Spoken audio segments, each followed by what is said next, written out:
our team is currently dropping in the chat function of the Zoom. I'd now like to welcome Special Advisor Debbie McCarsell-Powell, who is the Special Advisor for the Summit from the United States, and also a former Congresswoman from Florida. Special Advisor McCarsell-Powell, thank you so much for joining us today. Thank you so much, Jason, and thank you to the Atlantic Council for being such a strong and wonderful partner, allowing for these forums and conversations. Well, thank you so much. And I know you're joining us from Miami. Great that you're taking the time at this really important moment for this critical discussion, because we're now just 2 weeks away, just over 2 weeks from the start of the summit in Los Angeles. As a special advisor for the summit, what insights can you share with our audience about the Biden administration's priorities for this historic gathering? Yeah, Jason, look, like you said, the summit is only 2 weeks away. And when the hemisphere comes together in Los Angeles in June, our region's governments are going to be addressing the 5 focus areas and making political commitments around these areas, which you mentioned earlier. It's increasing health and pandemic resilience, strengthening democracy, building our green future, fostering clean energy transitions, and accelerating digital transformation. The theme that was selected by the Biden-Harris administration, building a sustainable, resilient, and equitable future, is built around the thought that the 9th summit needs to respond to our hemisphere's most pressing issues. We've gone through a terrible pandemic, COVID-19, and it really exposed the cracks on our health, economic, education, and social systems. And so we need to address these issues. The lack of equitable access to economic, social, and political opportunities is on the table. Governments and stakeholders have told us that the summit has to respond to the main needs of the people in the hemisphere, and to help them be able to access opportunities for all, to create equal opportunities for all the citizens of the region. So having these type of conversations, I've been meeting with so many different stakeholders, really inform us on the things that we need to ensure are included in these conversations. As it relates to digital transformation, Jason, we are going to pursue, the summit will pursue a first ever regional agenda that's going to be centered around our shared support for democracy and human rights. We know that we need to expand access to digital technology so that we can ensure that growth is equitable and inclusive. Our shared future is digital, as you can imagine, and our ability as a region to compete and succeed increasingly depends on making sure that we define this shared vision on how we're going to foster digital ecosystems that will be able to connect people and also improve their lives. Thank you so much. One of the things you mentioned is that the summit needs to respond to the needs of the people, and you've been having a number of public and private conversations to prepare for the summit. What have you been hearing insofar as the most salient and insightful takeaways from these discussions? What have you been hearing that people really want to actually have tangibly come out of this important gathering?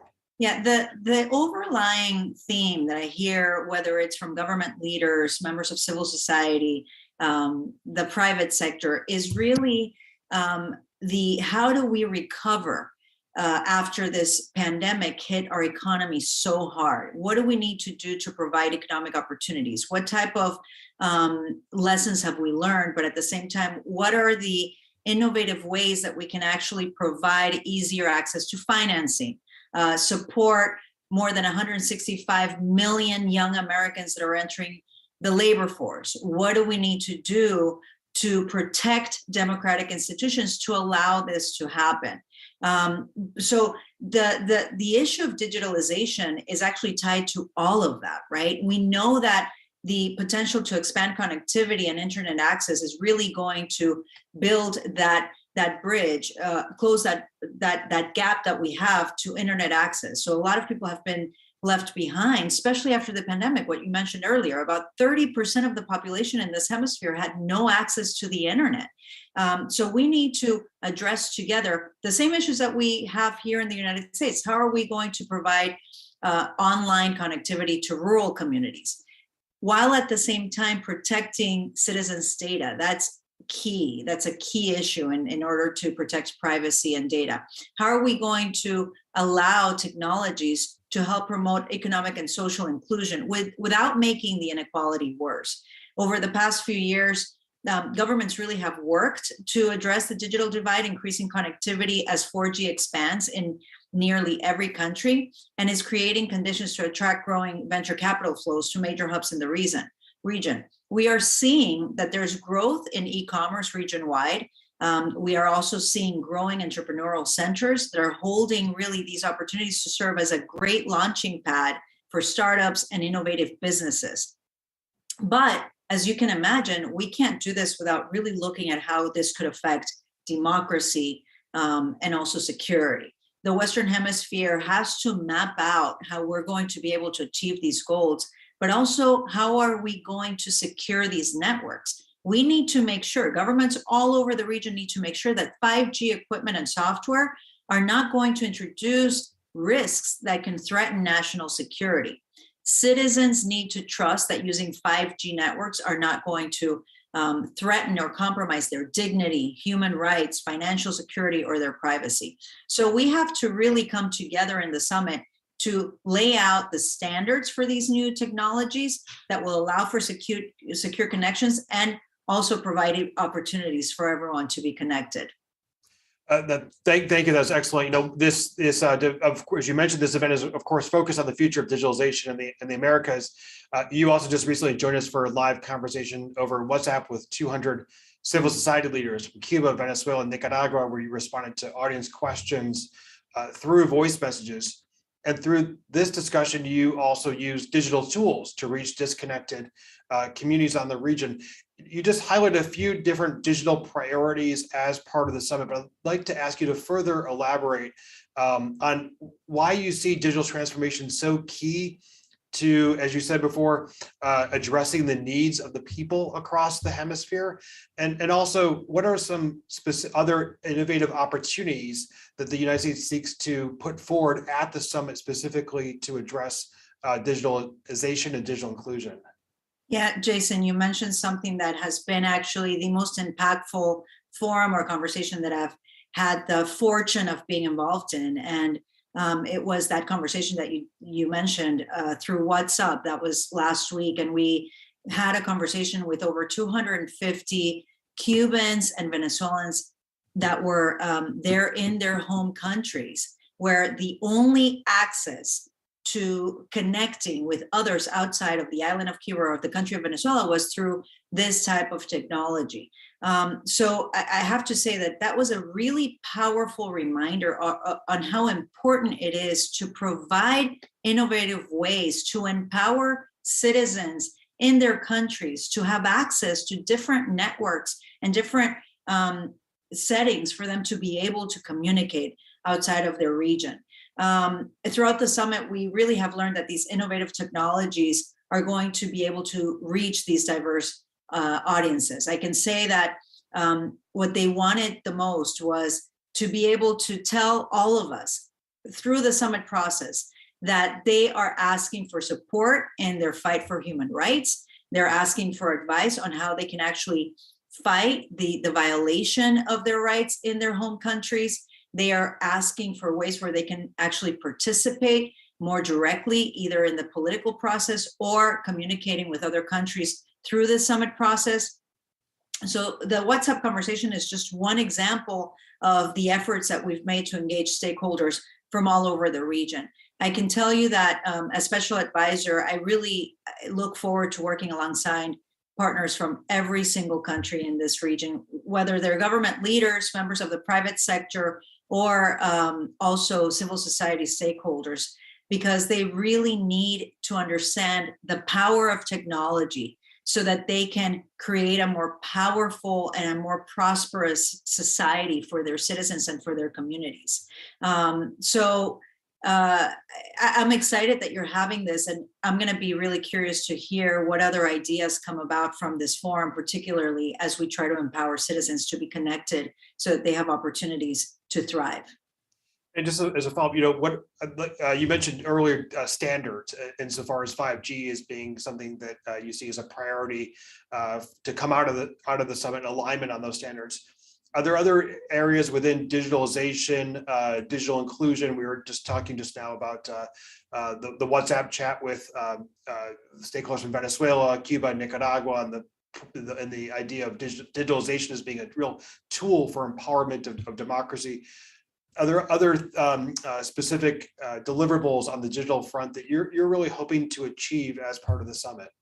Well, one of the areas that people tend to forget, that as we talk about higher access, higher connectivity, the issue of disinformation is really a conversation that is going to be included as part of the summit, that really needs to be a part of the conversation as we create more opportunities to access information online or through social media.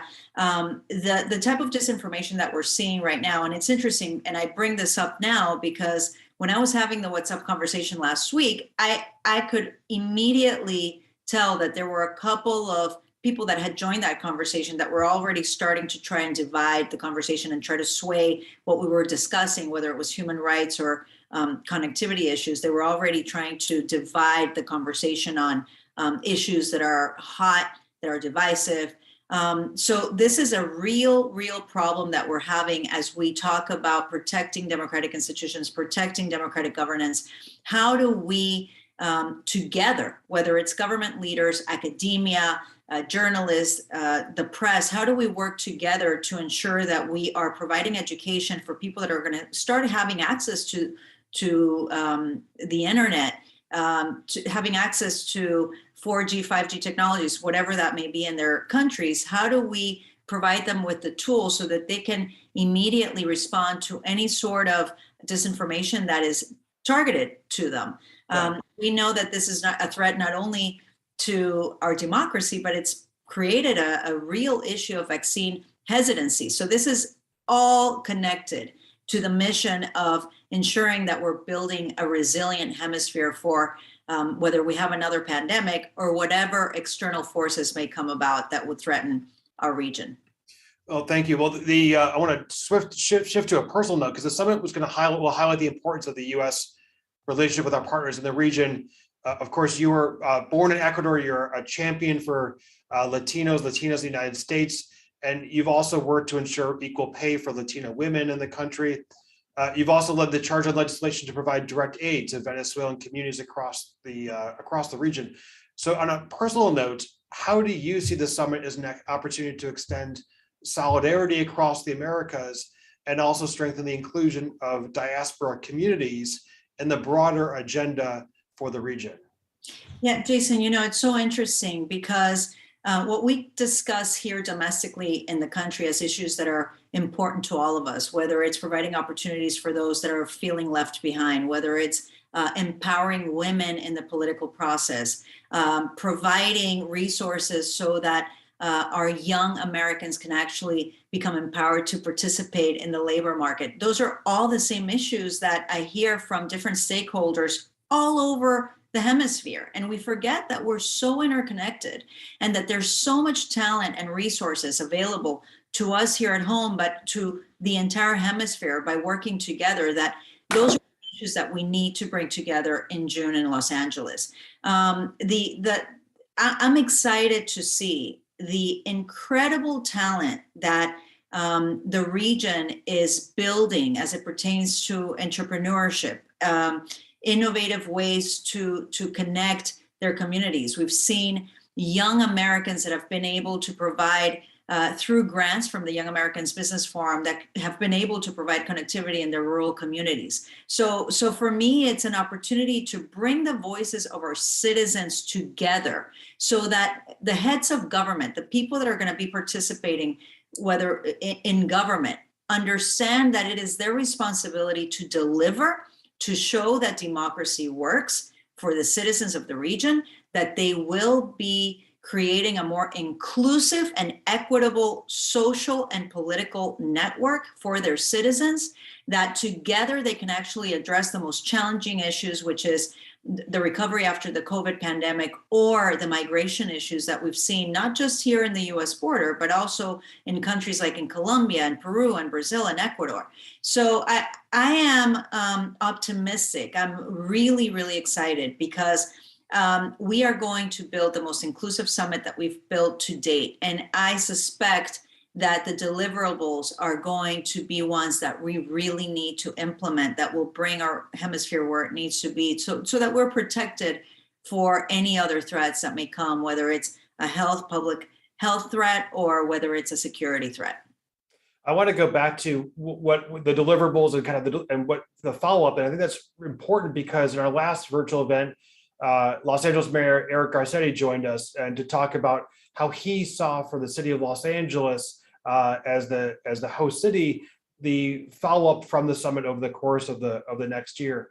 What do you see? What are your goals, and what do you see as what should be U.S. priorities for this year of action, and how can the summit really catalyze those discussions moving forward? Because I think it's important, incredibly important to note, as you're saying, that the summit is not the conclusion. I mean, the summit is an important moment to further catalyze the conversations, the agreements, the discussions, in order to advance on those on the implementation after the summit.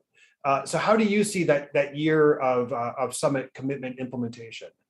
Yeah, and Jason, Senator Chris Dodd, who's also a special advisor to the summit, and myself, when we talk to the White House, when we talk to all our partners, we are continuously reminding all of them that in order for us to have a successful summit, that year of action is going to be key.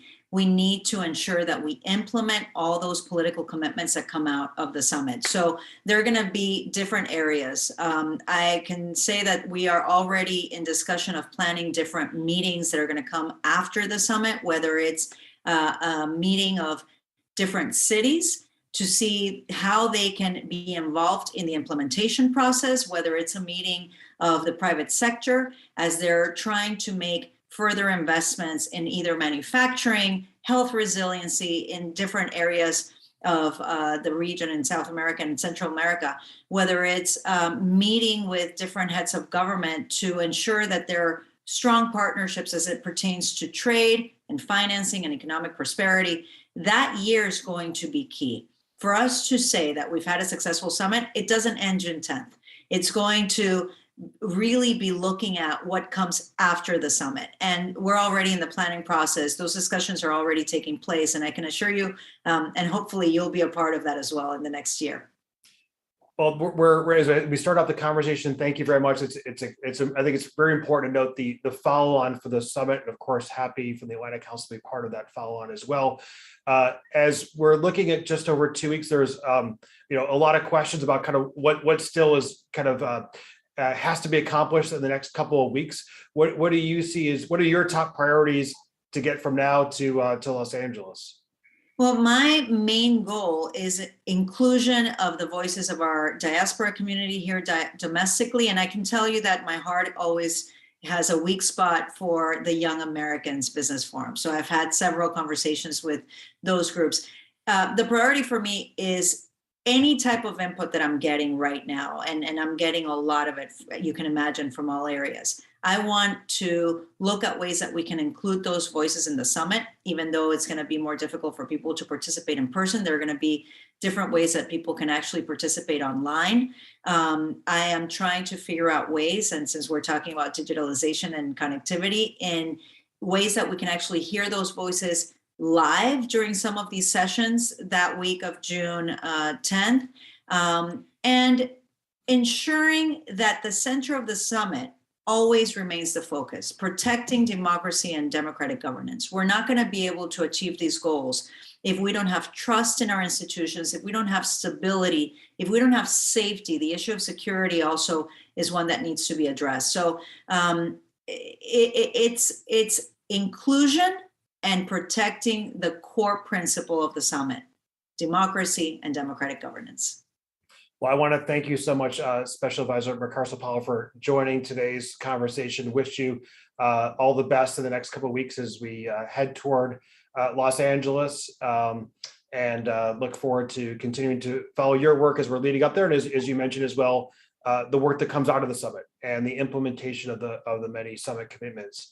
I want to now turn it over to Larissa Wachholz, the moderator of our first panel, which will be focused on access to digital tools.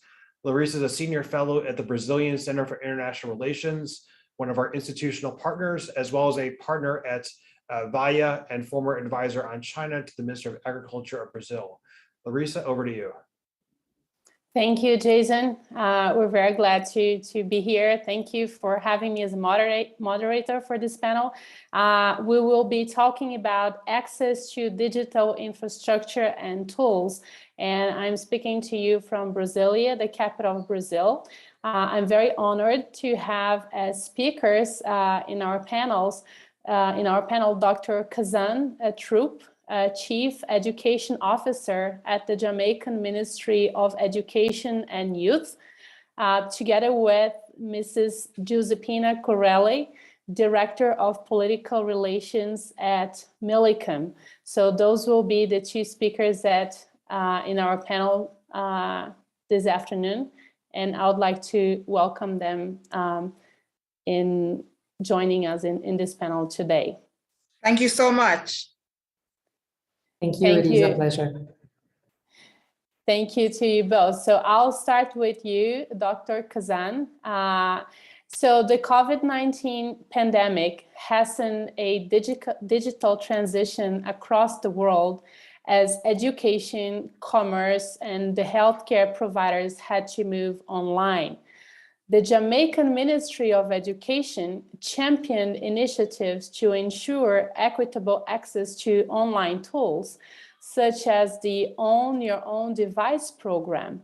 Can you describe Jamaica's progress in bridging the digital divide? And do you have any lessons that could be replicated across the region? Thank you, please. Okay, thank you so much for having me. I am proud to report that Jamaica has had a steady progress in trying to bridge the digital divide here in our country. When COVID started, it was a startling revelation for us. This is something that we have never had to treat with the full closure of our schools. And so we had to find an opportunity to continue learning within the pandemic.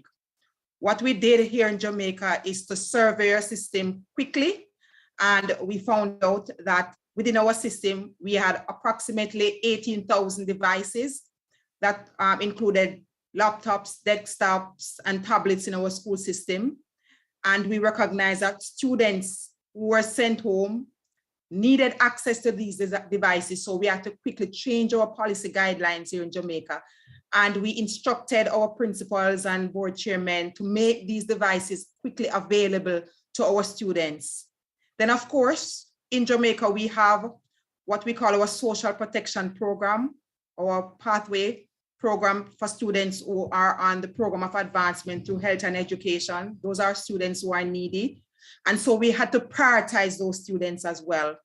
And so we had to look at the students who were preparing for their transitional assessments, because those students would have to move on to higher programs of learning. And so we had to make sure that those students were provided for.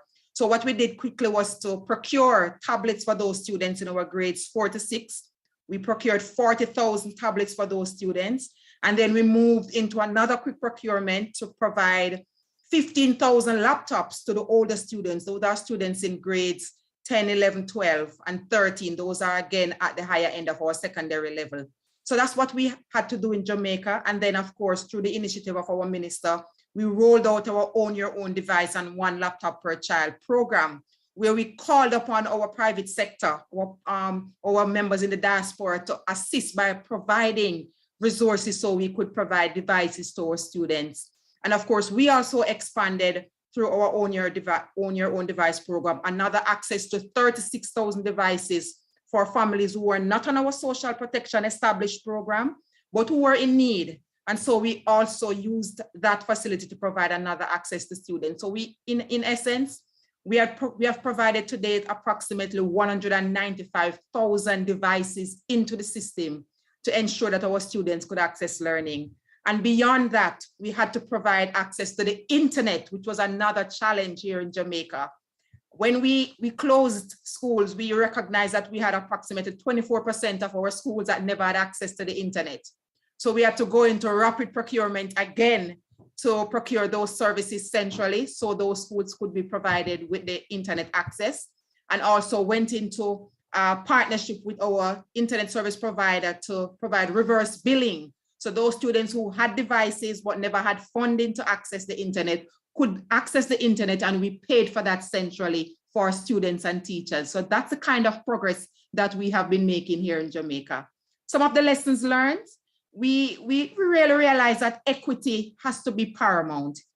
It is not something that you need to react to. You need to be proactive about. You need to know the landscape of your country, and you need to plan for that. So that has been something that has become first and foremost in how we design our model of education.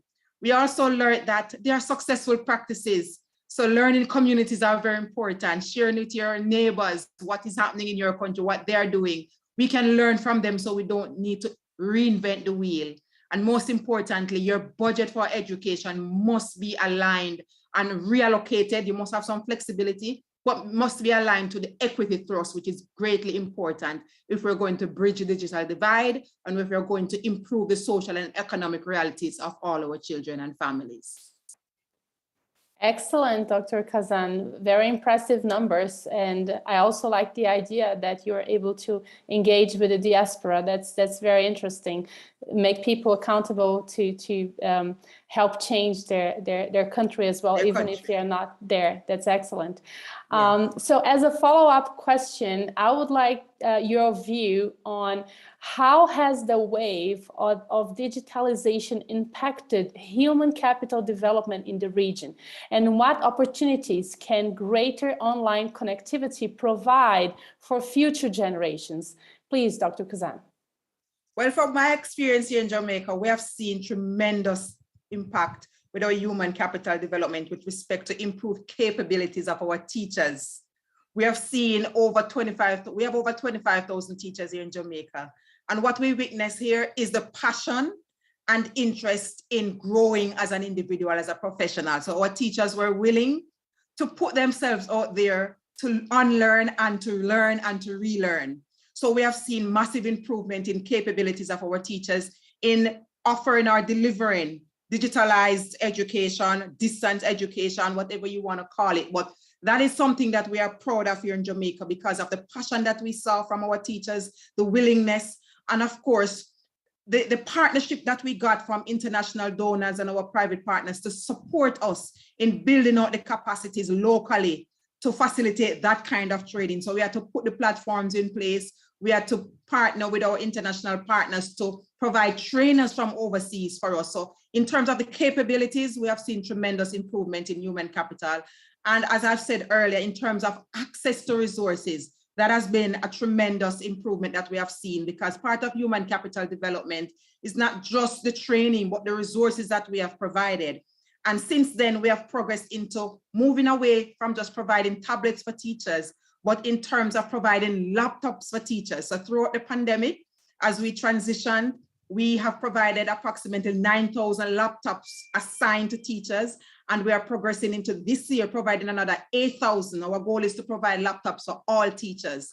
And of course, part of the human capital development that we have seen is the building out of our labs. You know, our schools, we started a thrust here in Jamaica to build out our ICT labs in our school. That is ongoing, and that's part of the human capital development. So when we talk about improved capabilities, improved access to resources, and most importantly, we are anticipating improved performance from our teachers and our students as we continue to deliver education here in Jamaica. Excellent. Thank you, Dr. Kazan. And Josephine, I'd like to ask you the same question. So how do you see this impact on human capital development in the region? What opportunities are there? Larissa, thank you very much. And I want to again spend a couple of words to thank the Atlantic Council for this initiative and the most distinguished fellow panelists I'm sharing the discussion with. Definitely humbling, definitely spectacular to see what kind of achievements can be done with commitment. No? From the telco operator operating in the region for about 3 decades now, as Millicom does with over 50 million customers serving right now, definitely we experimented and we experienced what I guess every single stakeholder in the value chain has experienced with the wave of the pandemic. What we want to take away from it is, of course, our dedication from the communities. It is no secret. Connecting communities is definitely what leads our work as a provider and as a member of a sustainable ecosystem we're trying to build in the region. No? And of course, the dedication to the communities, we live it firsthand and every day through our programs, online and digital education programs that we carry out in the 9 countries. No? So definitely, we were always believers in the opportunities of connectivity because it brings more access to, enhanced professional opportunities, of course, education. Of course, right now, as we saw it in the pandemic, it can also catalyze more access to, public services or even healthcare. So definitely regarding capacity building, these are all fields which are now definitely more connected, more available, more interacting. And in the sense of really education programs, we witnessed something that was very specific that I'd love to share with the rest of the attendants. And so we run programs dedicated especially for women. No? Our program Conectadas on the 28th of April, after 4 years of activities in person and after basically training over 570,000 women, we decided to launch an online platform for it because we aspire to also have any woman in the region logging and trying to learn about financial management activities and social media and digital tools for both personal and professional ventures, let's say. No? But the example I want to bring up is one that's been long running as well, since about 2018, and that is dedicated to teachers. It's called Maestros Conectados, and that is a program which during the pandemic, it's basically empowering every mentorship, it's not only really teaching community, on how to communicate, engage, teach, really share ideas and really engage the students through digital tools. No, we organized a congress, an online 2 days congress in November 2021, and it gathered about 40,000 people, 42,000 participants, which over the 2 days from 22 countries, I want to say, it wasn't only, let's say, it really went beyond our wildest, aspirations of engaging mentorships from the region. What do we, of course, get out from this? We are offering to a traditional profession an opportunity, first of all, to be more capillary, to reach a new audience. And then we're also giving that audience that might be in a rural area, as has been mentioned already in the opening remarks, which might be in an area which for democratic features does not allow for the establishment of a school, allows these people to, upskill and learn, and be educated. And of course, there's one aspect which is really important is connecting these new communities in these small realities where we operate, as we call them, the hidden gems. I've seen our CEO is very adamant in this definition. No, we need to keep in mind the local reality. We need to keep in mind the difference. Central America, especially, is not Argentina, is not Mexico. It doesn't have the numbers, the size of your beautiful Brazil. So we need to take into consideration that these are all opportunities that we're giving. We are untapping potential. We are absolutely catalyzing a very young population, a very educated population to just, participate in the recovery and the growth of their own, social and economic environments, in this country. So definitely, not only future generations, but I think over 162 million citizens of this part of the world, which are between 15 and 29, this is the moment, and it's definitely the moment for joining forces. This is not a single stunt show, definitely not. This is something that needs to be done, listening and detecting the exact social needs of every area. Needs to be done with an active participation and dialogue, of course, between the private and the public sector. But opportunities there for this greater connectivity you're mentioning are definitely in the hands of a shared vision of a viable environment for us, for continuing deploying high quality infrastructure, of course, and keeping on connecting with a long-term vision all of these communities, because it's a pool of opportunities, definitely. Excellent, Giuseppina. And moving forward, should we view digital access as a public good? And what are the policy implications of this approach for the business sector? I do support that thrust. Digital access is definitely, it's almost like infusing that or embedding your education model in a digitized space. That's critical to what the 21st century demands. And so the education system and the workforce must be inextricably linked. One must be feeding into the other, because what you want is your education system to provide students who can transform and contribute to the workspace. So it must be relevant. Your outputs from your education system must be relevant to what is happening in your country. So the plan for your country is going to be realized by the plan of the education sector.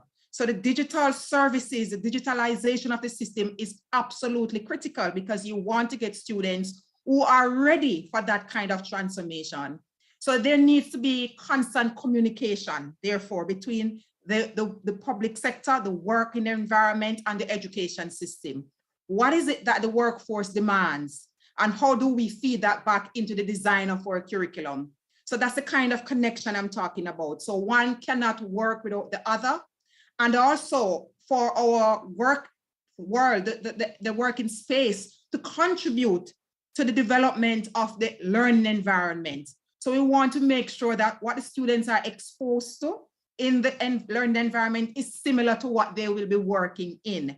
So the workspace must work to make facilities, their own facilities, available through furloughs, through work experience initiative, through constant dialogue, where we can have innovative conversations about what needs to happen in education. So what that really means is that there needs to be policy. The policy guidelines must be aligned.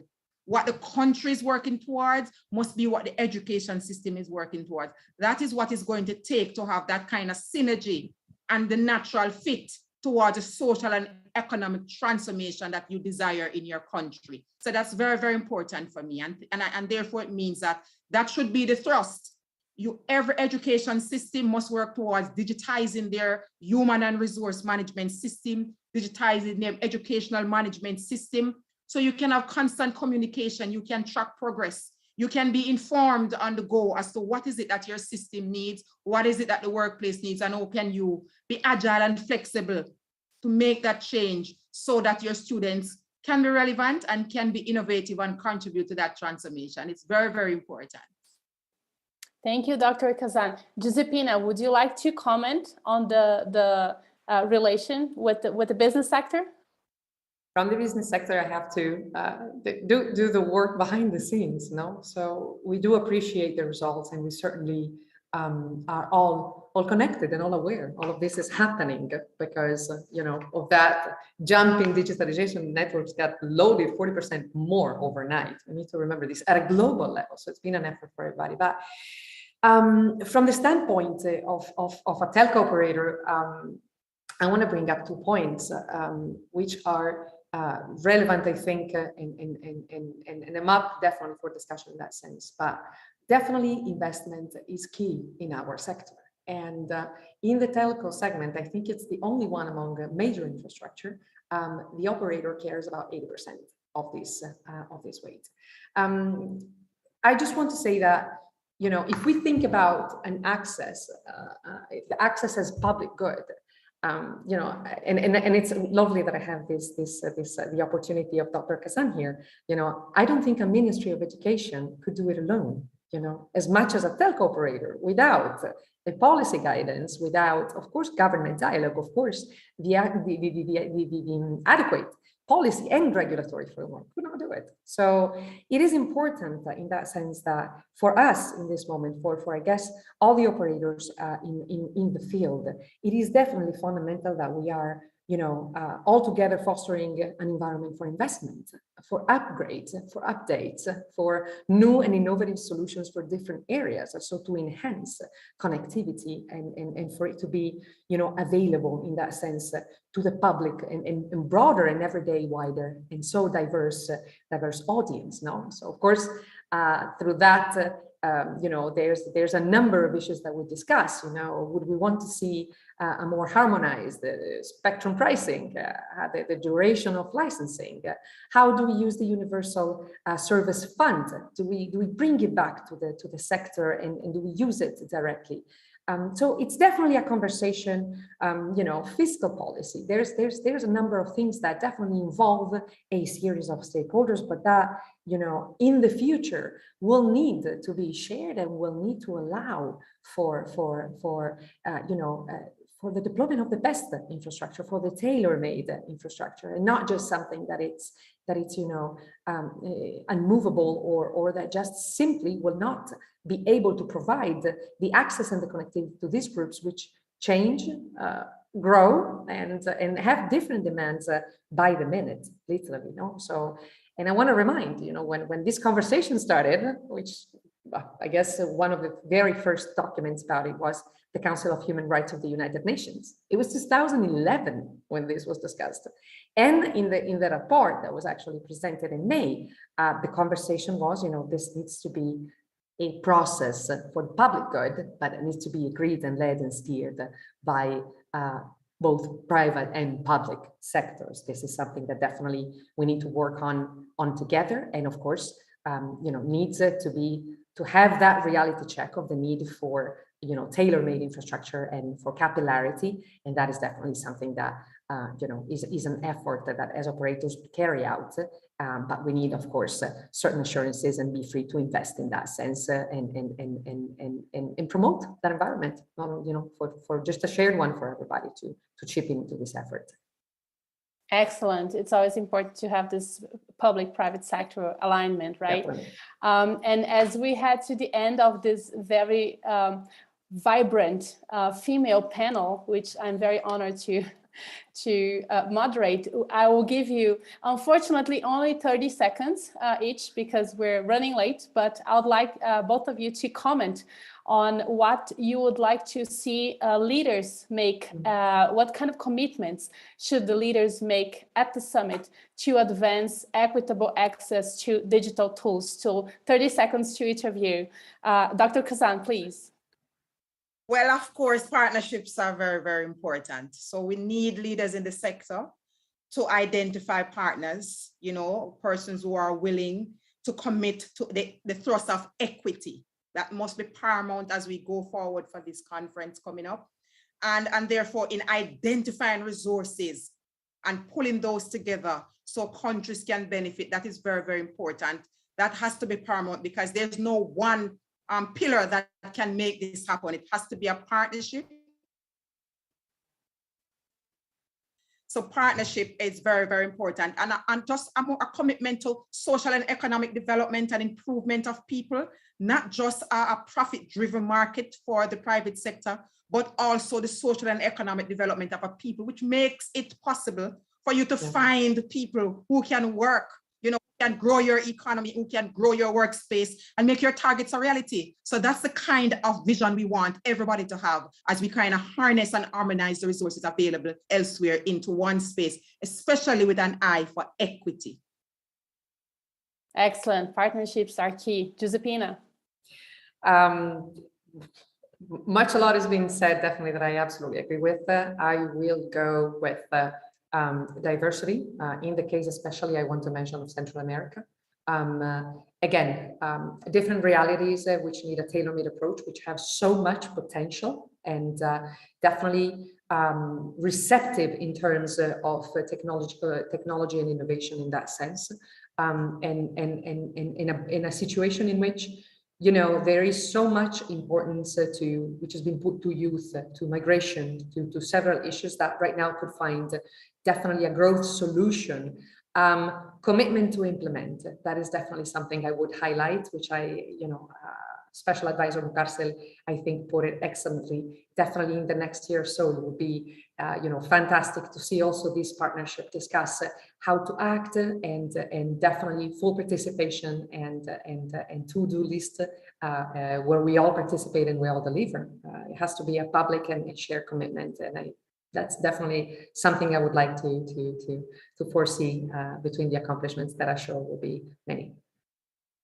Excellent. So leaders, listen up. Our panel suggests partnerships and diversity, and the will to implement as key commitments from the summit. So with that, I would like to thank very much on behalf of the Brazilian Center for International Relations. I would like to thank the Atlantic Council for this invitation. And I would like to introduce the next moderator of the following panel, Rick Martin, reporter for Bloomberg News, who is covering trade, financial institutions, and Latin America. So thank you, everyone, and welcome, Eric. Thank you. Thank you so much, Larissa, and thank you to the panelists from the first panel. A really interesting and stimulating conversation. Our next panel is about financial inclusion and fintech. I'd like to thank Jason and the Atlantic Council for the invitation to moderate this conversation.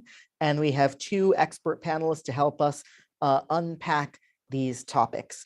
Our first panelist is Henry Mooney, who is economics advisor at the Inter-American Development Bank and has spent his career at international financial institutions, previously working on sovereign debt and fiscal issues at the IMF, World Bank, and Morgan Stanley, as well as Laura McKenzie, who is a senior vice president for global consumer product and financial inclusion at MasterCard, where she has worked in various roles on these issues over the past 2 decades. I'd like to begin by noting that Statista research shows that the Americas is the region with the most fintech startups globally. We saw that last year, the amount raised for all startups, not just fintech, but all startups, was $16 billion in Latin America, which was more than in the previous entire decade combined. The total number of fintech startups has almost doubled since 2019 in spite of the pandemic.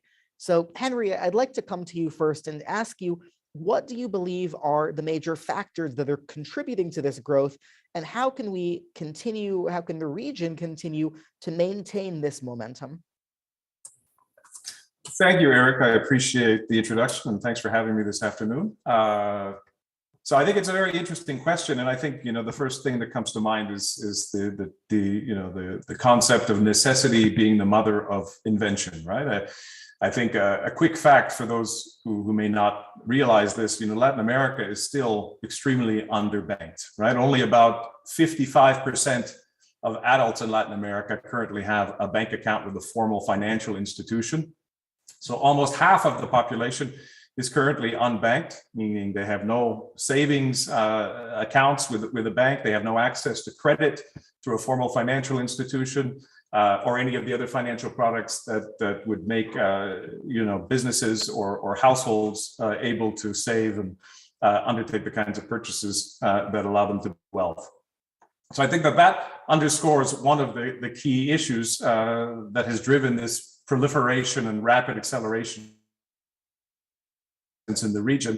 It's both responding to a need, but also responding to an opportunity, right? With half of the population not banked, the intrepid entrepreneurs in this sector see tremendous opportunity.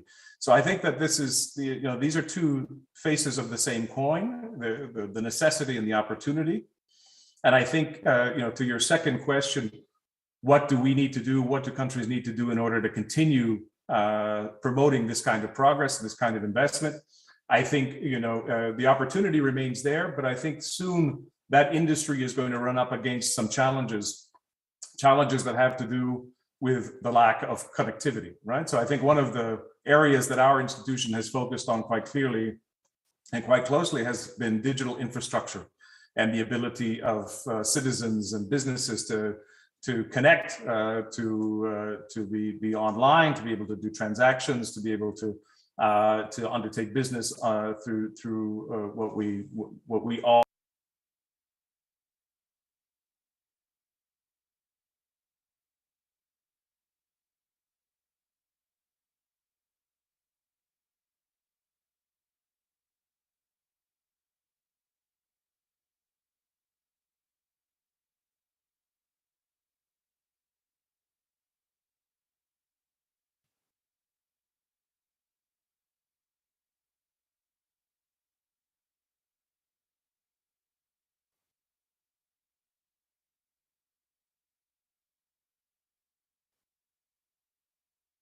It appears we lost Mr. Mooney. So Mr. Martin, if you would like to proceed. Sure.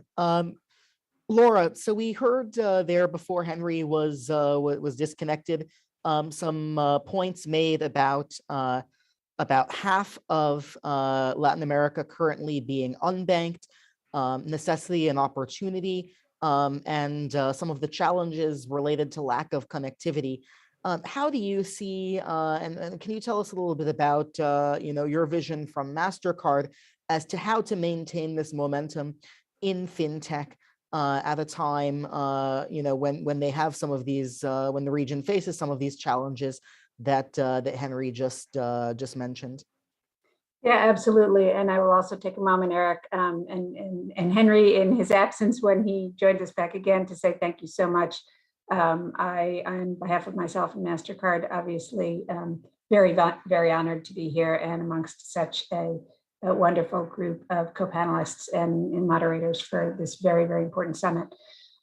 So yes, you're absolutely right. We've heard an awful lot on the previous panels in the opener about the importance of public and private sector partnership. We here at MasterCard, right, have a very unique chair that we sit in and role that we play, and we can see into regions and into unique opportunities with a slightly different lens. And my role leading up MasterCard's global financial inclusion initiatives, I have a global purview and therefore can see the real incredible progress and opportunity across the Latin American region, very specifically. So from our perspective, yes, digital finance is transforming rapidly. Fintechs, especially in the Latin American region, have played and are playing a vital role in financial inclusion. We've talked a little bit about the rapid growth of fintechs around the globe, but what we have seen and we've all talked about is throughout the last couple of years in Latin America in particular, there has been a boom that has only been deepened with the pandemic and the increased demand for global platforms and digital platforms. So, as we all know, the pandemic was a tipping point for digitalization for a number of very, very known and specific reasons, right? People couldn't leave their houses, right? If you can't leave your house, you can't shop, you can't buy, you can't pay your bills if you're used to going online and, going to pay your electric bill or your water bill. And there was that moment in time where people were afraid to touch. So contactless and tap technology really began to take off out of necessity. And so that was important, and we needed the enablers to step up to provide that technology, the infrastructure, the products, and also the broadband to be able to access it. And fintechs, we have seen largely go after in innovative ways spaces that perhaps traditional financial institutions and issuers, didn't historically go after, into marginalized sectors that, maybe didn't have the same revenue background. So what we've seen is that both consumers and small businesses took up the digital financial offering to access funds, to make their everyday payments on basic needs and manage expenses between their friends and family. Remittances, obviously such a massive element of how funds are both accessed and transacted in an underserved segment. So there's no question, the regional and the global bump to digital accelerated opportunities for bankerizing the unbanked and the underserved and moving away from cash. We looked to a report that was generated by the IDB and FIDEVISTA, and that has shown us that fintech platforms reached almost 2,500 in 2021, which was a growth of well over 100% from 2018 to 2021. So nearly a quarter of fintechs globally are actually Latin American and Caribbean. So it's 22.6% of all known fintechs globally sit and reside and do business out of and within Latin America. A lot of that growth was fueled by an increasing demand for financial services, as I mentioned earlier, that have not traditionally been provided by the traditional financial sectors into these unbanked and underserved markets. And that increased demand for those services, as well as regulatory changes to enable that, really enhance transparency, enhance security, which we heard from Special Advisor Marcelo earlier, and security for investors using these platforms. 36% of fintech startups polled offer solutions involving segments of the population that are totally or partially excluded from the formal financial sector. So that's really who we're trying to reach, help, improve. You know, importantly, financial access is one thing, but driving and improving financial health and security long-term is really the action and the objective and the goal.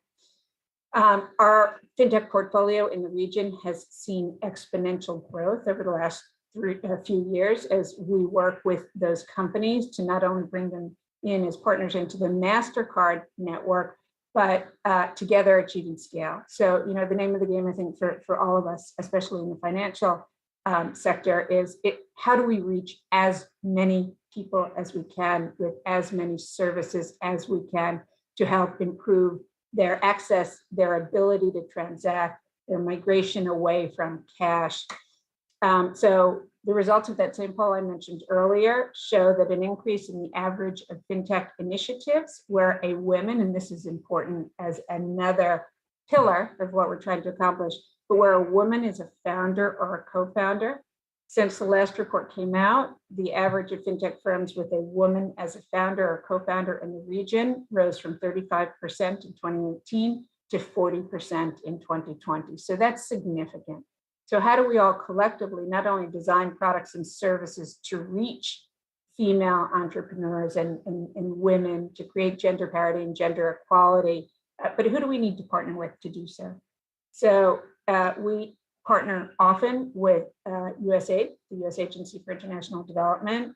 We have partnered specifically with them in the last year under the Women's Global Development and Prosperity Initiative to launch a program called Start Path Empoderada, which is a business accelerator focused on promoting women's entrepreneurship and financial inclusion in Colombia and Peru specifically. So we have a business model. We talk often about doing well by doing good. And so we seek to provide, we have a Start Path Accelerator program that allows and enables and brings fintechs and especially minority-owned and women-owned fintechs into the ecosystem to provide expertise and brand to stimulate growth and sustainability at the early stage of their startup lives. So I think I've covered a lot as a starting point, but we will engage women entrepreneurs, share access to networks, help them develop critical skills, and ultimately help these women not only succeed for themselves, but also serve as beacons for other female entrepreneurs and grow and expand it across the region. Gotcha. Thank you so much, Laura. I think there were a lot of interesting points that you made there in terms of the role of promoting inclusivity and entrepreneurship, particularly by women in the region. You mentioned the explosive growth that we've seen overall in fintech startups for the region.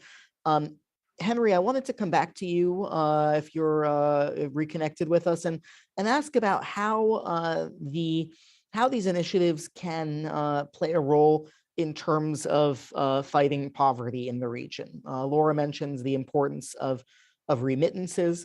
We saw a recent UN report about 5 million more people now live in extreme poverty in Latin America today than in 2020. I cover the IMF, and they've highlighted the slow rebound for the region in terms of per capita income. How can digital fintech startups and these kinds of initiatives oriented around inclusivity help to reverse this trend of deepening poverty that we've seen unfold over the past couple of years of the pandemic? Thanks, Eric. I hope you can hear me. Ironically, I think I cut out just as I was talking about the importance of digital connectivity and the lack of it in Latin America. Well, I'm sitting here in Washington, and my internet seems to have cut out for a minute. But yes, absolutely. I mean, I think as I was saying before, I think when we look at what has happened since the beginning of the pandemic, obviously countries in this region have been very severely affected by the shock.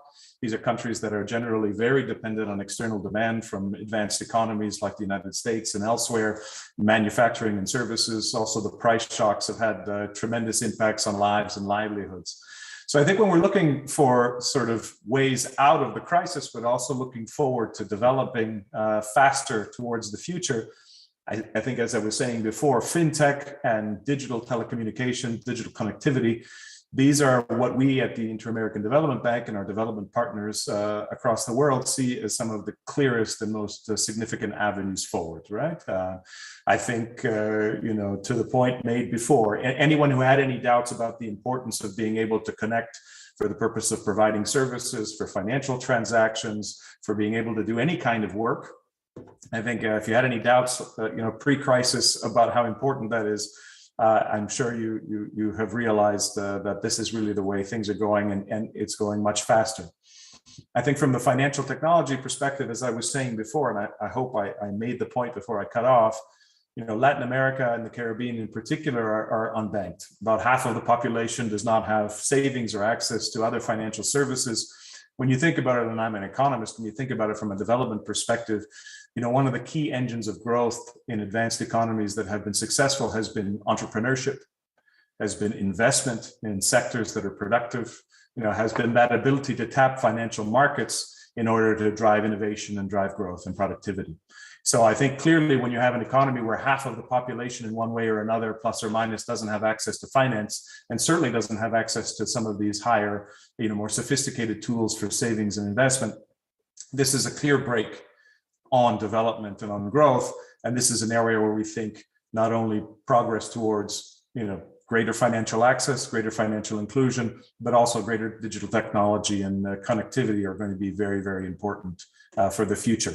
And to your point about, those populations that are excluded, I think, as Laura mentioned, all the research suggests that the more you're able to, increase and encourage participation of women, increase and encourage participation of the underbanked, even within an underbanked economy. So the marginalized, vulnerable groups, whether they are poor, rural, etc., that these can be extremely important for not only closing some gaps in terms of income disparity, but also in terms of growing the pie, the economic pie going forward.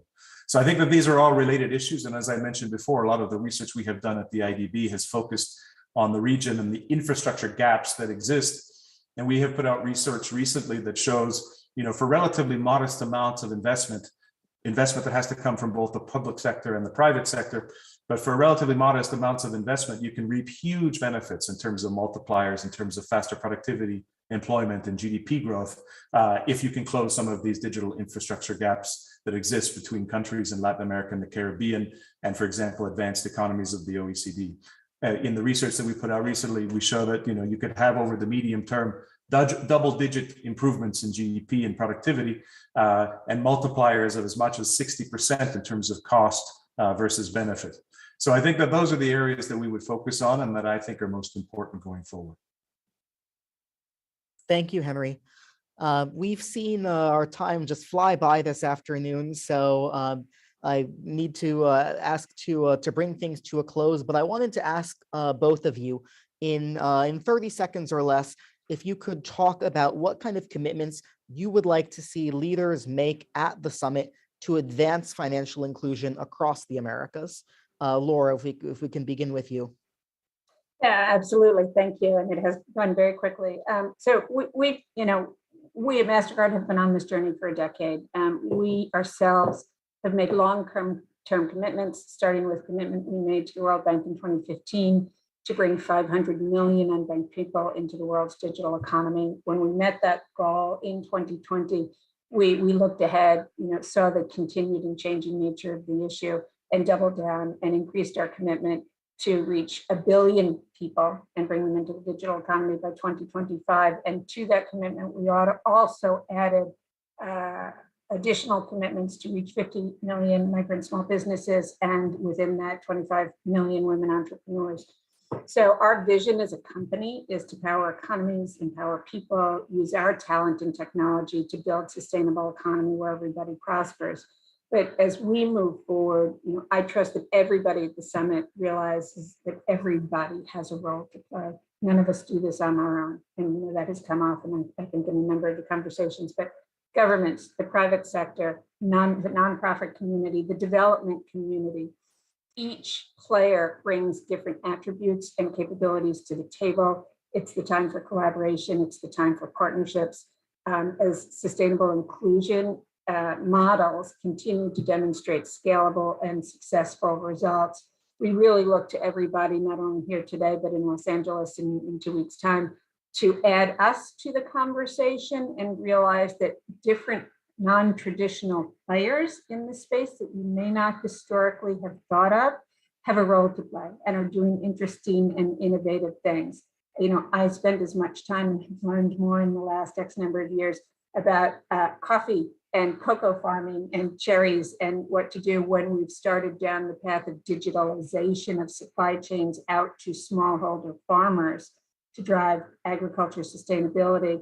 Right, we all have a role to play to go outside of our space. So we've just got some examples, 2 seconds. The UN Women's Todas Conectadas, Start Path and Formadora I've spoken about, MasterCard Digital Allies, we work with CARE. So many, we also are partnered to the Edison Alliance out of the World Economic Forum, which is focused on bringing broadband access to 1 billion people. So many different ways to connect and come together. And with that, I'll stop and thank you very much. Thank you, Laura. Henry, you have the last word. Recommendations or in terms of things that you would like to see from the leaders meeting in Los Angeles in 2 weeks' time in terms of advancing financial inclusion? Thanks, Eric. I very quickly, just to reiterate some of the points that I and some of the other panelists have made, I think, it will be key for governments. And I think if one thing they can do is to focus on this issue of closing digital infrastructure gaps, to creating the environment needed to enable people to transact, to be able to take advantage of new financial technologies, but also other forms of business and economic activity. And I think that that's going to be a combination of identifying gaps, understanding what needs to be done, coming up with time-bound plans with measurable, benchmarks, but also, doing more than just the physical investment, but creating the regulatory and policy environment required to catalyze that investment from the private sector, and also enabling competition and entry of new players in, for example, the financial services space. Brick and mortar banks are an old model, but I don't think that there needs to be a sense of mutually exclusive business models there. I think that there's lots of scope for old models and new models of business to coincide and coexist and to create a bigger pie that everyone can benefit from. So I would say that that's it: digital infrastructure, catalyzing the finance required, creating the enabling environment, and getting out of the way of the private sector's ability to create the kinds of services needed to close some of these gaps. Well, thank you both so much for your time. Thank you to the Atlantic Council for the invitation. And now let me hand things over to my colleague from Bloomberg Television, Sherry An, who will moderate our next panel. Thank you. Thank you. Thank you very much. Thank you so much, Eric. That was a great conversation. We enjoyed it very much. And this is really a great transition to go from that to our next panel, which is called Digital Skills and Digital Economy. And of course, we will have the pleasure to have with us Jana Nelson, Government Digital Transformation Advisor, Amazon Web Services, Jaime Ramirez, Chief Executive Officer, Falabella. Thank you both for joining us today. We're very excited to have this conversation. Of course, everything that encompasses digital economy, the transformation post-pandemic, and of course, that includes e-commerce as well. Should we start with Jana? We have seen, of course, the OECD finding about less than 50% of Latin Americans with a level of IT competency required for professional tasks. Jana, what are you seeing when it comes to Amazon Web Services, and what steps are necessary to prepare the Latin American workforce when it comes to this new digital economy? Sherry, thank you so much for having me. It's a pleasure to be part of this conversation, and I look forward to the success of the summit in 2 weeks. At its height, we saw during the pandemic, Latin America lose about 49 million jobs. This was obviously a big a big concern to the governments in the region, and the labor market has recovered somewhat, but it's still not at pre-pandemic levels. The worst part perhaps is that the jobs that have recovered are about, on average, 70% in the informal sector. So it is very worrisome for governments all over the region, but not everything is negative. There is one sector in the economy that is hiring at an astonishing rate. The tech sector, compared to in the second half of 2021 as compared to the first half, hired 286% more than what was expected what they had done previously, and it continues to hire at a very fast clip. And the most interesting part of these jobs in the tech sector is that they're all obviously in the formal sector, but also very high-paying jobs. The challenge that the tech sector has really is human capital. It cannot find enough talent. That is true in Latin America. That is true all over. So the majority of companies, what they have done is that they've decided that the best thing for them is to train human capital for the future. And that is what Amazon Web Services is doing. That is what a lot of other companies are doing. In our case in particular, we have, we've committed to train 29 million people by 2025 in cloud skills. This is all over the world, not just in Latin America, but 29 million people will make a significant dent in the human capital dearth. And in addition to that, we have a program called Restart, which I think we have several others, but this is the most interesting one. It's a program in which a full-time 12-week program in which at the end, we actually pair people up with jobs. And in Latin America, our average graduate from Restart, which is the name of the program, mostly focused on unemployed or underemployed people, the average number of people that end up employed after these 12 weeks is 89%. So there is definitely a good story to tell. We're not the only ones doing this. All tech companies have some sort of program because it is definitely a problem. We are all hiring at a fast clip and we can't find enough people. That is so interesting. Jaime, la misma pregunta para usted. El nivel de competencia en los sistemas de información y la tecnología informática, especialmente para trabajar en áreas profesionales. Jaime, ¿qué pasos son necesarios para preparar la fuerza laboral latinoamericana para la economía digital? Hi, Sherry. Do you want me to do it in English or Spanish? Oh, yeah, that would be great. What do you guys think? Because we got the instructions to do this in Spanish, but I would love to do this in English if we can. It'll be much more animated, and please feel free to respond to each other as well. Sure. So we can do it in English if it's okay with everybody. So first of all, thank you for the invitation to the Atlantic Council. It's great to be here and sharing some of these important topics. So definitely a very important area, the job creation. What we saw that even before the pandemic, there's been a shortage, obviously, of qualified labor, particularly for technology jobs. A lot of companies here in Latin America have been hiring a lot of people, particularly software developers. And then what happened with the pandemic is that demand obviously surged a lot. Most of the e-commerce sites in the area, in the region, started hiring even more people to catch up with the demand. And as you mentioned, less than half of the population was probably prepared for this. So some of the steps, I would probably suggest a couple of things. First of all, in Latin America, there are a lot of sort of technical education tracks that have been very popular here for different types of jobs. And we need to start adapting those to cater to the software developing industry. I think it is very important to try to design shorter, probably more focused or targeted or intense programs where people can study for a couple of years, maybe just focus on a couple of languages that people know are going to be in demand. And that way we can start having more people ready for this. It is very important for universities and also for the government to work hand in hand with the companies to understand exactly what they need from these programs. I have been in the e-commerce industry for a few years now, and it is very clear what the companies need, right? They need, I don't know, for example, they need to be able to code on Python or something like that. So focus there and try to get the most out of those programs, and then also attract more people to these programs, generate more demand by offering, I don't know, scholarships, or even have the companies pay for part of the education I think that's also important, and hopefully generate more diversity as well, because right now there's not enough diversity in this industry, and this is something that could help a lot as well. Jana, to Jaime's point as well, I mean, Jaime, you talked about a short-term sort of education system to get these people out the door and into the job that they're needed in. But Jana, you also mentioned the target of 2025, right? So I just wonder, what do you do in the meantime until you get all of these people educated? How do you fast track the process? Well, the programs we have are 12-week programs, and people are training on the side. They've realized that there's a gap, that there's demand, and there's good salaries to be had if they get trained in a variety of different tech skills. It's not just one.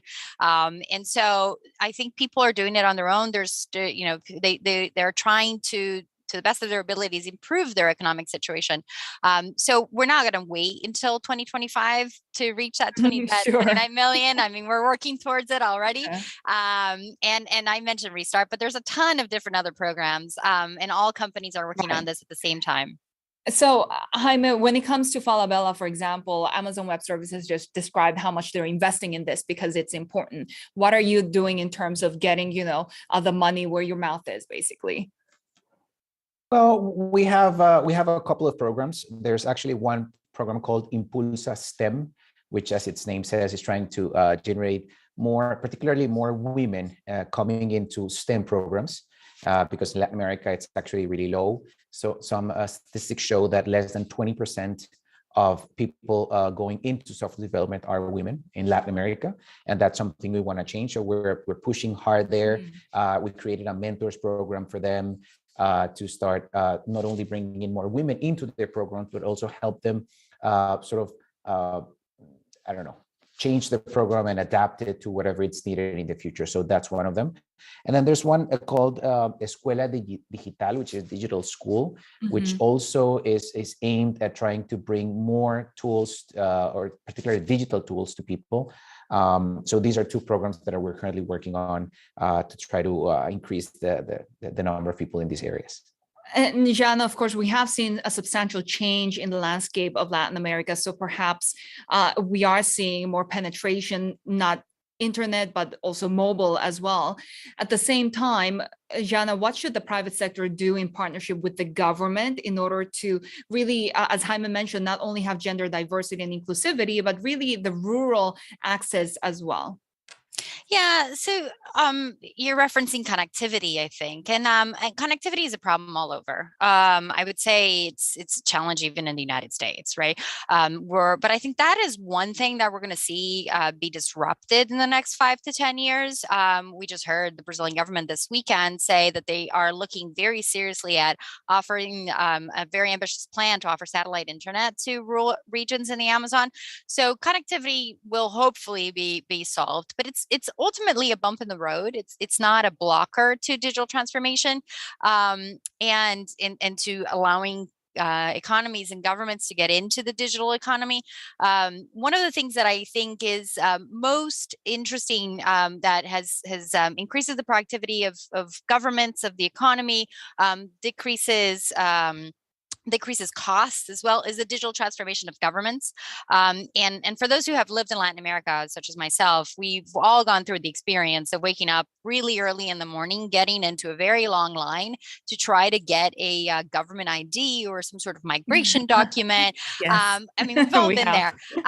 But so citizens are starting to wonder if they can order their food on their phone. Why can't they just interact with governments on their phone as well? And that is changing. That is changing dramatically, especially during the pandemic. It really lowered the barriers for projects that used to be aspirational. Digital IDs, online payments, online government bureaucracies in general. And we are seeing that governments have realized that this is not only their job. There's something called GovTechs. GovTechs are startups that are providing services, this kind of service for governments.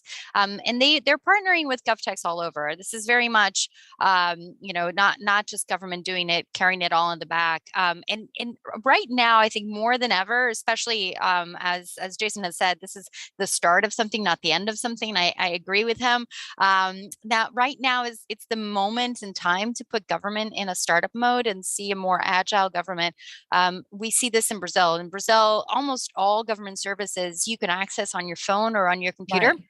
At the federal, state, and municipal levels. Yeah. And the same in Chile or in Colombia. If you have an entrepreneurial idea, you can register your, small business on a Saturday Right. evening.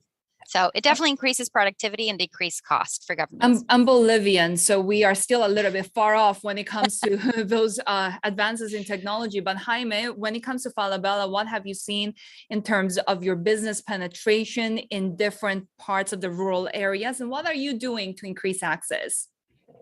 Sure. But before that, maybe just as a follow-up to what we were just talking about, it's interesting because I had the opportunity to travel to India like about a month ago. And it's interesting what the government did there with the whole India stack. And I think the Latin American governments can follow suit and try to do some stuff that's similar to that. As Jenna was saying, access to government, processes and stuff like that. So I think there are other countries that have done this before, and I think we have a lot to learn. Now, in terms of what we've done as a company, I don't know if people know, but we have been transforming Falabella from more of an e-commerce site, where falabella.com was mostly the e-commerce site for our retailers, right? Falabella, Sodimac, and all that. And then since last year, we actually transformed Falabella into a real marketplace, so an open marketplace, because we saw that particularly during the first year of the pandemic, there was a huge demand from entrepreneurs to really get online, to find new markets, to start selling their products, right? Because obviously at the quarantines, they couldn't sell their product, particularly in the physical world. And therefore we opened up our marketplace. And we have been working really hard in trying to attract those entrepreneurs and small businesses and offer them a channel to really expand their market. So we have been developing tools, logistical aspects as well. And that's where we think we can start making a big change, right? So providing people with the tools, and particularly a small business, a small entrepreneur, so they can access either the entire market in the country, and why not, as a next step, even access the entire region, right? So an entrepreneur in Chile can then start selling in Colombia or in Mexico or in Peru or many other countries. So it's a way of expanding their markets as well. And we feel that's something that could make a big difference. This panel has just gone so fast that we actually need to wrap it up, but I will give you a question each. The vision when it comes to creating an ecosystem that, as Jaime, you mentioned, would perhaps have that interactive dynamic with other countries and other markets as well. But what does the government need to do in order to foster this? Perhaps more government regulation without fostering innovation. What are you seeing? Sarah, sure. It's to me or to Jaina? Or yes, Jaime, go ahead. To me, okay. Well, I guess in Latin America, the government should start playing a kind of a leading role in some of these aspects, right? The thing that's important is to find the right balance, where regulation should at the same time protect, obviously, consumer rights, which is something that's critical in the region. But also at the same time, as you mentioned, it has to foster innovation, right? It has to create the right environment for companies, either local or multinational companies in the region, to continue investing in developing new products, new services, right? Because in the end, that's what's important. And if these products are successful, then people will also have something to gain out of it. So it's important to find that balance between both worlds. And Jana, what are you seeing? I think we're seeing governments more and more aware of the newness of technology, and it doesn't necessarily have to be regulated all the time. Some of it needs to be, but also a recognition from even the governments themselves that in this newness comes a lack of knowledge of how these things can affect citizens. And so they're working very closely with private sector. I see governments very open to working with private sector and civil society organizations, as they should, with finding the best ways really to respond to this. But I think what is most interesting to me as a digital optimist, I would say, is what's in the future, right? We're seeing very interesting conversations in the Bahamas and the Eastern Caribbean on central bank digital currency, which has already been implemented. Brazil's going to do it in 2023. We see a lot in terms of digital justice in Argentina in particular, trying to help solve blockers, trying to make government work, trying to make government provide better customer service. And we're seeing countries look to technology to solve one of their biggest problems, which is revenue, by using technology to improve tax collection, in particular for those who are tax evaders. So I do see very positive trend lines, governments in general working with the private sector and with civil society to find the best way to if needed, regulate, but they're not coming at this with a regulating approach. Okay. So. In order not to stifle innovation. Yeah. Jana, Jaime, it was really great talking to you both. Thank you so much. This panel just flew by. We'll send it back to Diego. Thank you, Sherry Ann, and thanks again to all our excellent moderators and panelists. Special Advisor Mukarsil Powell started us off with by highlighting the opportunities for the United States as host of the summit in both June and throughout the following year. Here at the Adrian Ash Latin America Center, we also look forward to continuing the conversation on regional collaboration in Los Angeles at the 9th Summit of the Americas. The discussion we heard today offers bold new ideas for creating more equitable and sustainable economic growth through increasing access to digital tools, strengthening financial inclusion, and expanding infrastructure for e-commerce and the digital economy. We look forward to our next event in the lead up to the summit and want to welcome any students, academics, and young professionals to join us at our summit office hour session this Thursday at 5 p.m. Eastern Time. This session will also focus on digital access and financial inclusion, and participants will be able to ask questions directly to our panelists, which include representatives from MasterCard and the Bureau of Cyberspace and Digital Policy. My colleague, Willow Fortunoff, will be sharing the registration link in the chat, and we look forward to continuing these conversations prior to and following the Summit of the Americas. And with that, I will close us out. Thank you for joining.